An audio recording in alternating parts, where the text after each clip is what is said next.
హిందూపురంలో ఘనంగా సోనియా జన్మదిన వేడుకలు నిర్వహించారు.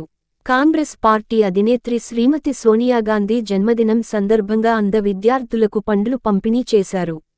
కాంగ్రెస్ పార్టీ శ్రీసత్యసాయి జిల్లా అధ్యక్షులు ఎం.ఏ.హెచ్. Inayatullah, Hindupuram assembly coordinator ఎం.ఏ. కిఫాయతుల్లా ఆధ్వర్యంలో సోమవారం కాంగ్రెస్ పార్టీ అధినేత్రి శ్రీమతి సోనియాగాంధీ జన్మదినం శుభ సందర్భంగా సేవా మందిర్లోని అంధ విద్యార్థులకు పండ్లు పంపిణీ చేశారు. ఈ సందర్భంగా ఇనయతుల్లా మాట్లాడుతూ కాంగ్రెస్ పార్టీ మాజీ అధ్యక్షురాలు శ్రీమతి సోనియా గాంధీ పుట్టిన వేడుకలు అంధ విద్యార్థుల నడుమ జరుపుకుని పండ్ల పంపిణీ చేయడం ఆనందంగా ఉందని పేర్కొన్నారు.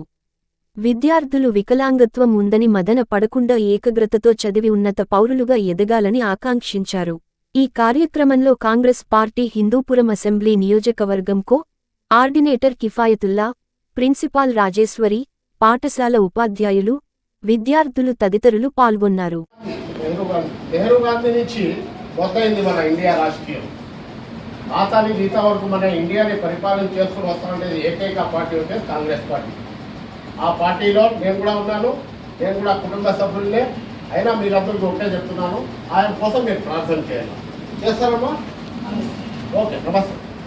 2019లో కూడా హిందూపురం అసెంబ్లీ నియోజకవర్గం నుంచి ఎమ్మెల్యేగా పోటీ చేయడం జరిగింది.